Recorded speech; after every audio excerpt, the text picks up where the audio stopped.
Saquon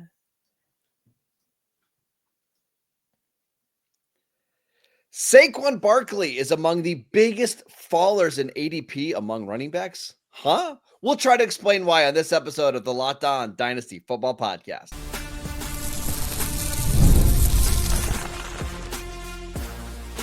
You are Locked On Dynasty Football, part of the Locked On Podcast Network.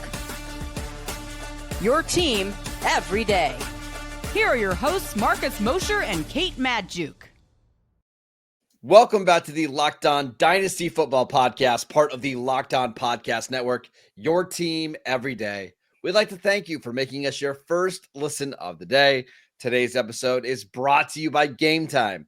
Download the Gametime app, create an account, and use promo code LOCKEDONNFL for $20 off your first purchase. Welcome back. I am your host, Marcus Mosher. You can follow me on Twitter at Marcus_Mosher. Joining me today, as always, is Kate Madjuk. You can follow her on Twitter at Kate Madjuk. On today's show, we're going to take a look at the biggest ADP fallers, according to the latest batch of Dynasty ADP from Dynasty League Football. We're also going to talk about the conference championship games that will happen on Sunday. But Kate, I want to start first with Saquon Barkley because we got some new ADP, and he's seen the third biggest drop in value among all players right now in Dynasty leagues, down from pick 11 overall down to pick 24. What do you think is going on here? I think it just has to be the age factor, right? Like, I know running backs had kind of a renaissance here in 2024, but I have to imagine that, like, once we get further out from the excitement of the Josh Jacobs, of the Saquon Barkley surprise, like, once we get over the shock of some of these older running backs doing things that we didn't expect older running backs to do, I have a feeling we're going to start to fall back into these patterns. Now, I do think Saquon Barkley is a especially surprising drop because we're still watching Saquon Barkley absolutely dominate. I could understand some of the players that, like, okay, maybe a little on the older side, like a Josh Jacobs, that we're no longer watching in the playoffs. But Marcus, this one's especially surprising to me, considering the fact that Saquon Barkley is still very much alive here in this postseason, and he has dominated so far. Do you think it also could be the touch totals? We grew up with this, the case of 370.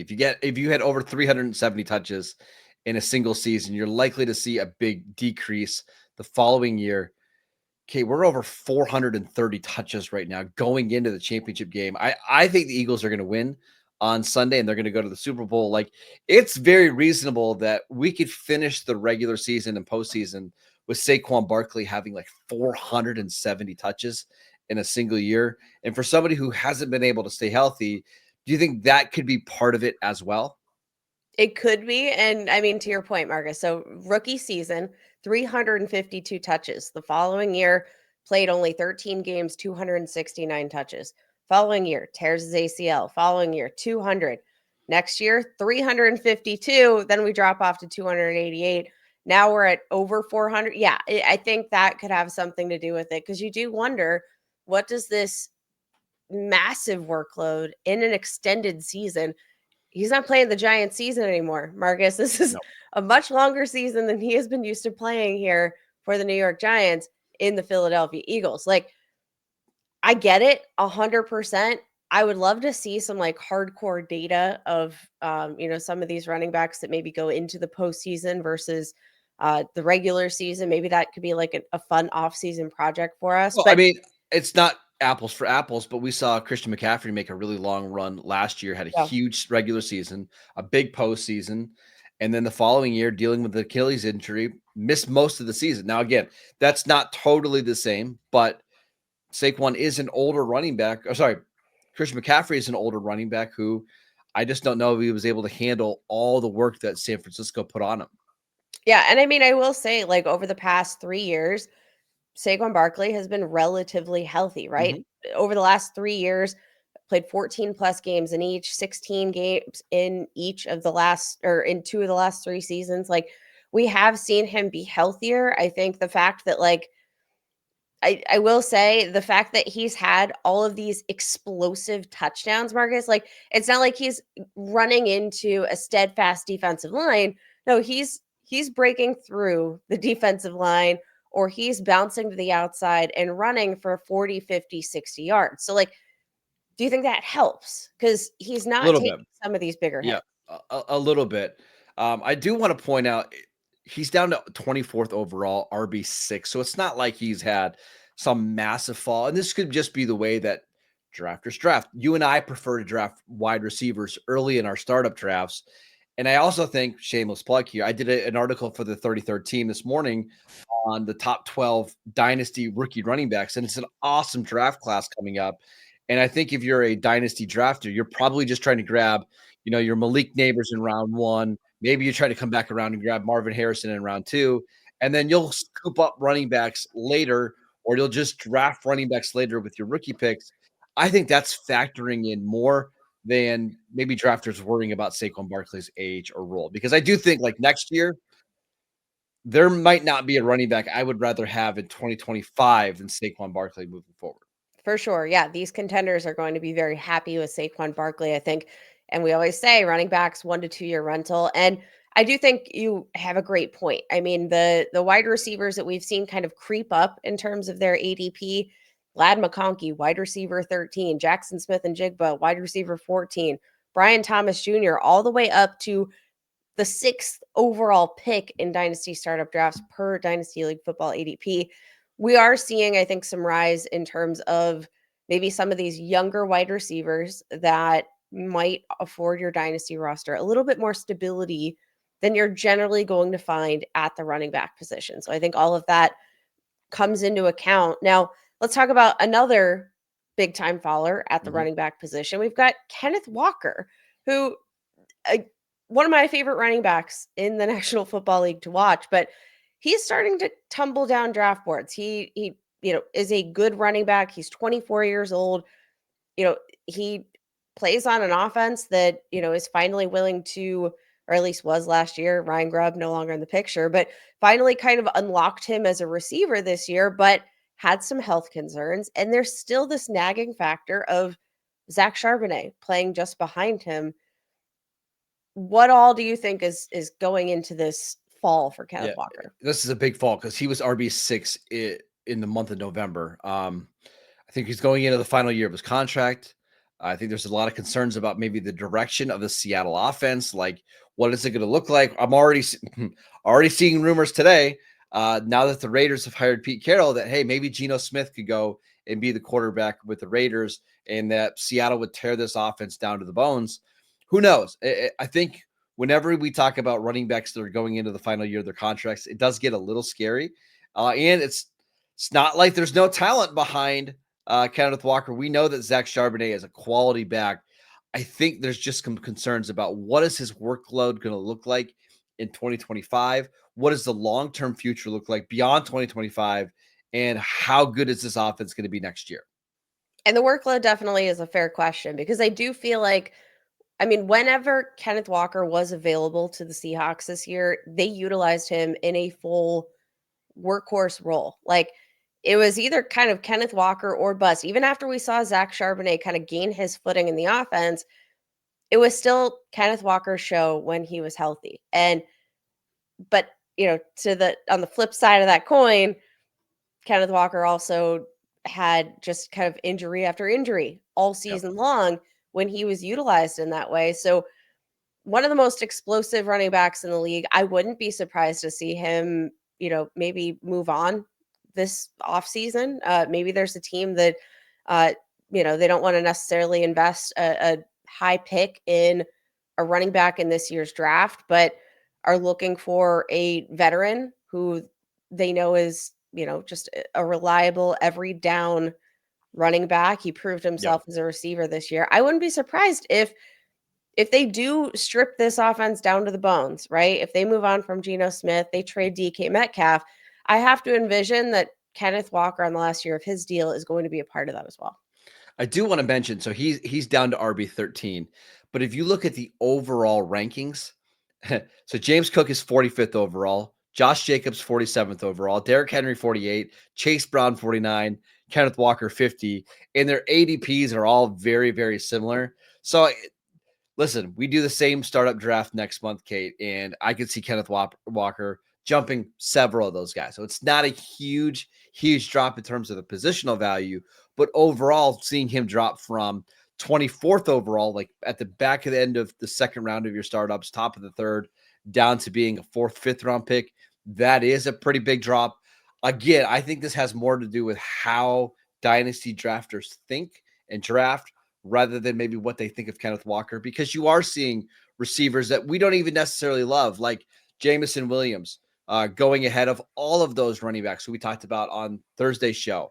Jalen Waddle, Xavier Worthy, Terry McLaurin, DK Metcalf, DJ Moore, Tyreek Hill, Jordan Addison. So again, I think this says more about drafters than Kenneth Walker.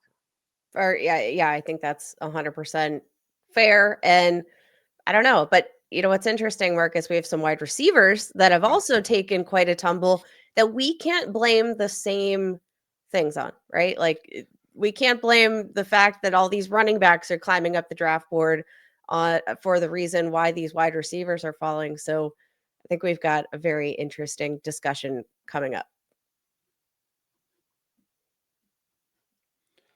This episode is brought to you by PrizePicks. It's playoff time, and if you're like me, you want to make the most of these final weeks of football action, and that's where PrizePicks comes in. If you love football and want a chance to win real money while watching the games, PrizePicks is the place for you. It is the best way to turn your sports opinions into cash with daily fantasy player projections. And with PrizePicks, you simply pick more or less on a player stat like total passing yards or rushing touchdowns for a shot to win up to 1,000 times your money. And you can make your picks in less than 60 seconds. And whether you're looking for a flex play to boost your payout or just want to cash out quickly, PrizePicks has got you covered. And with over 10 million members and billions in winnings, it's clear that people are loving this platform. We've got a special free pick for you for the NFC Championship game. Jayden Daniels only needs one passing yard for you to win one square. And here is a special offer for Locked On Dynasty Football listeners. Download the app today. Use promo code LOCKEDONNFL to get $50 instantly after you play your first $5 lineup. Again, download the app today. Use promo code LOCKEDONNFL to get $50 instantly after you play your first $5 lineup. PrizePicks, run your game. Welcome back to the Locked On Dynasty Football Podcast. We are discussing some of the biggest ADP losers and fallers over the last month. And Kate, I hate to do this to you, but let's talk about your guy, Jayden Reed, who started the season off incredible. I remember us doing a show like beginning of October where I had to mea culpa on Jayden Reed. I was completely wrong. And then the second half of the year, he just disappeared. What happened? I'm going to be honest, Marcus. I'm still kind of churning my brain as to what in the world happened with Jayden Reed, because you looked at that production when they were more consistently generating touches, and he was producing. He was highly efficient to start the season. So, like, the reason for him just kind of falling out of the game plan entirely has mystified me a little bit. He had a really strong second half of the 2023 season. Some stable metrics from PFF here. 88.6% open target rate. That ranked in the 94th percentile. 80th percentile separation percentage against single coverage. 89th percentile yards after the catch per reception. 85th percentile yards per route run. The stable metrics for Jayden Reed in this 2024 campaign were pretty promising overall for a second-year wide receiver. We saw the history of production, and yet still they kind of continued to lean into this really diverse group of pass catchers, not leaning on anyone in particular. Ironically enough, I think that was part of their downfall when it came down to it. He's down to wide receiver 30 right now in our startup drafts. And that is quite the fall. Only 24 years old. Where do you think this ends up by the time we get to week one? Because we're going to have rookies that are going to come in this class now, albeit this is not a great rookie class, but let's say we've got Tet McMillan, Luther Burden, Emeka Abuke. Do you think his ADP goes up or down before we get to week 1? I could picture, I think at least depending on landing spots, of course, I could picture his standing falling a little bit because there are a few wide receivers that I think in the right landing spot could make an immediate impact as rookies, right? And I think that people are going to, even if the landing spots aren't necessarily ideal, get excited. We always see kind of this post-draft rookie hype that, people are projecting the ceiling for the players, not necessarily the realistic year 1, year 2 outcomes. I could definitely see Jayden Reed continue to fall, but I also think we need to remember Christian Watson torn ACL at the end of this season. So like, I think we have to reasonably project that he's not going to be available here in 2025. I think there, like, realistically has to be a greater concentration of targets here in the Packers offense if they want to give Jayden Reed any sort of rhythm. If they want to get Dontavian Wicks into any sort of rhythm, it can't be this revolving door. And I think Jordan Love needs a guy that he just knows is going to be his go-to when the play breaks down. I don't know. I'm still kind of mystified. Do you have any sort of explanation for me as to what caused Reed's second half downfall? No, I don't. Because the offense was still pretty good. And every week it seemed like it was a different receiver, but it was never Jayden Reed. One of the things that we saw early in the year was they were using him more on, again, I don't want to say gadget plays, but like more manufactured touches. And it just seemed like those started to go away as the season went on. And they were asking him to be more of a traditional receiver. And it just didn't happen. And maybe going into year 3, it will. He'll become more of a well-rounded player. But there's not a lot of, I don't have a lot of hope that that's going to happen. I wanted to talk about another receiver, Kate, who is somewhat similar, and that's Deebo Samuel, who is down to wide receiver 45 in our dynasty leagues. You look at some of the names ahead of him, like Cooper Kupp's corpse is there, Ricky Pearsall, Josh Downs, Keon Coleman. Deebo Samuel, is there any shot that Deebo becomes a fantasy relevant player again? I think he's probably going to be, a wide receiver 2, wide receiver 3 any given week. I don't think that he will be back with the San Francisco 49ers. We saw some strong efforts from Ricky Pearsall to close out 2024. And I mean, let's be honest, this team needs to find some money if they want to, bring Brock Purdy in and give him that extension that it seems like they're planning to give him. They're going to need to find some cash. And I do think they can find that cash by moving on from Deebo Samuel. And then because Kate, like you look at the receivers, right? Like they just signed Brandon Ayuk. They're not moving on from him. He's coming off a torn ACL. Jaywan Jennings is like one of the most underrated parts of that offense because he can block and he can do everything. And then they drafted Ricky Pearsall. So you figure it's going to be those 3 guys. Deebo's kind of just the odd man out, wouldn't you say? Deebo's definitely the odd man out. And I think, like, in general, the way that they've utilized him in the past, it's not aging quite as well as you would. I don't know if you would think it was aging, but like he had 5 straight games of 25 or fewer receiving yards. Like toward the end of this year, he didn't leave this year on a high note. Now, I will say one thing that kind of puzzled me with Deebo, and I thought that this maybe factored into some of the like lack of explosive plays that we're used to from Deebo, some of the ability to break those tackles, and they used him on the kick returns. They were trying to get him involved in this new kind of kickoff rule. I think there was this general perception that Deebo might be kind of a cheat code in that regard. But Marcus, there were so many times that they would have him return a kick. Yep. And it would go, maybe 50 yards. And then, some penalty inevitably brings the kick back. That play is kind of nullified from the records. And then he's gassed for like the next, 10 minutes of the game. So like, there are these plays that like good plays for Deebo Samuel that get wiped off the box score, and then inevitably, I think, affect the gameplay when he could actually be most useful to you on, Yeah. So, offense. so here's my prediction on what happens. I do think the 49ers are going to try to trade him, but I can see him going to one of two types of teams. Number one is like the contender that just wants to add another piece to their offense, whether that's like the Ravens. The Ravens feel like, hey, we maybe could have got to the Super Bowl last year, but Zay Flowers got hurt and it was only Rashad Bateman. Let's bring him in to give him 4 or 5 touches just to be a little bit more explosive on offense. We don't want that for Deebo because it's just not going to be a consistent enough role for him to be fantasy relevant. The other option is he goes to a team that desperately needs receivers on a bad offense. And Kate, I'm going to pick on your Steelers, who almost pulled off a trade for Deebo during the NFL draft. And now you're putting him with, let's say, Justin Fields and George Pickens and Pat Freiermuth. And maybe he's getting more touches there, but it's not an offense that's necessarily going to put you in a bunch of scoring positions.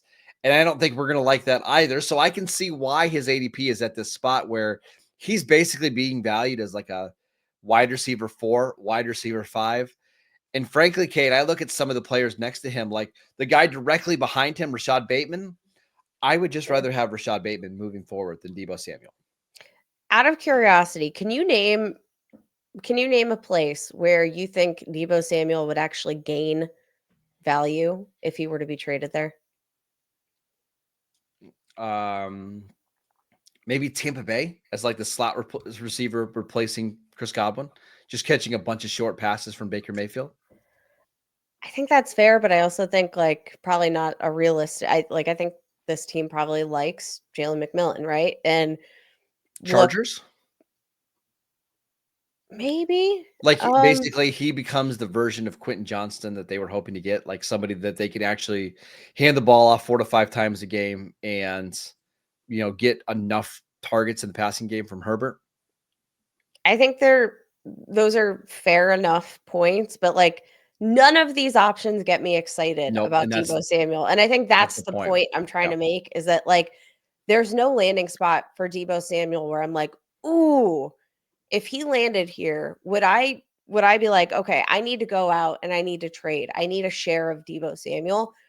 I can't think of any situations right now where I'm going all in and where I'd want to go all in. So I think that's kind of where I'm at with Deebo is like, yeah, circumstances are probably going to change this offseason. So like, cool. Yeah. I just don't know that there are any circumstances that are actually going to favor him all that much. All right, let's talk about the championship games that will be happening on Sunday. 2 awesome games. Which players have the most to gain and which ones have the most to lose? We will get to that next. This episode is brought to you by Gametime. I love going to live events, whether it's sports, music, theater, or comedy. One of my favorite events is just going to like NFL playoff games because the vibes and the energy and the excitement is absolutely unforgettable. And now, thanks to Gametime, they've made it even easier to get tickets for your favorite events with their new feature, Gametime Picks. The feature filters out the fluff to show you only the incredible deals on great seats, so you don't have to waste your time searching through thousands of tickets. There are so many great features on the Gametime app. One of mine is the all-in pricing. You can just toggle this feature. It'll show you exactly how much it's going to cost to go to your event. No surprise fees at checkout. Plus, I like the panoramic view. I want to know exactly what my seats are going to look like before I buy, and you can do so in the app. Take the guesswork out of buying tickets with Gametime. Download the Gametime app, create an account, and use promo code LOCKEDONNFL for $20 off your first purchase. Terms apply. Again, create an account, redeem promo code LOCKEDONNFL for $20 off.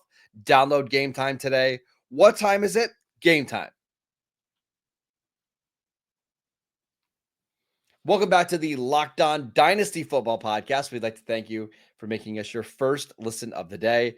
For your second listen, check out the new Locked On NFL show. 2 shows every single day. 1 in the morning with Tyler Rowland. 1 in the afternoon with my guy, Tony Wiggins, who could not be happier right now with the Liam Cohen hire in Jacksonville. Go check it out wherever you get your podcast. It's free and available on all platforms.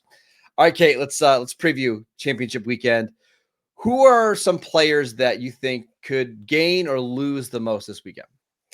I think Isaiah Pacheco could be in a position to lose the most value of almost any running back. I was so shocked, Marcus, when we got this updated ADP and I saw Isaiah Pacheco still sitting around RB 14, which just feels so rich for a guy that doesn't have draft capital, has 4 career games, including the postseason and regular season, with 20 or more carries.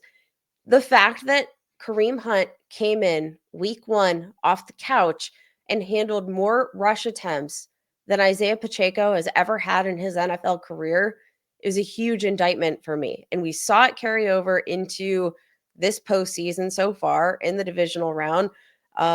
We saw Kareem Hunt looking like the better and more reliable running back, right? Mm-hmm. I think there should be some serious concern here. It's a good running back class. The fact that they're still leaning on Kareem Hunt and he is looking better than Isaiah Pacheco, huge problem for me. Like, where does the value lie in Pacheco outside of the name? Because you cover up the name, stats aren't doing it for me. He has 3 career games with 20 or more fantasy points in half PPR scoring formats. 20. And that includes the postseason, Marcus. Like, what is the upside with Isaiah Pacheco? There is none. He has no draft capital. Like, he is going to need a monster performance here in this AFC championship game for, I think, him to maintain any sort of semblance of RB2 value in Dynasty. And look when and where they're using Kareem Hunt, because if it's Kareem Hunt getting all the short yardage work, the third down work, the big game stuff, like let's say it's a close game in the fourth quarter and the Chiefs are trying to ice the game. Is it Pacheco on the field? Is it Kareem Hunt? I think those little tells will tell you maybe what they think of Isaiah Pacheco long term. For me, Kate, it's Jalen Hurts, who we just did an episode, I think it was last week, discussing who is QB3 in Dynasty between Jayden Daniels and Jalen Hurts. Well, we got the latest batch of ADP, and it's pretty comfortably Jayden Daniels. He's actually, his overall ADP is 34.6. Lamar Jackson's is 34. Josh Allen's is 32. Jalen Hurts has fallen all the way down to QB5 behind Joe Burrow. I could not disagree with that more. But I do think this is a big opportunity for Jalen Hurts. If he goes out there and dominates against the Commanders and throws for 300 yards and 3 touchdowns, I think he'll ease some of the concerns. But if it's another one of these games where it's 4 sacks, an interception, a fumble, 160 passing yards, and it just doesn't look like it's clicking, and especially if Philadelphia loses, then I think we're going to have a lot of discussion about, like, okay, what does it look like this week, or what does it look like moving forward with Jalen Hurts at quarterback? I'm curious to see how it's going to play out. Yeah, and Jalen Hurts, a guy that, let's say midway through the season, when all these kind of concerns about the passing game, they'd had quite a few games in a row where, Jalen Hurts failed to hit 200 passing yards. There was some frustration with the wide receivers. Let's not forget that, like, there was a lot of people looking at Jalen Hurts, despite the fact that they were winning games.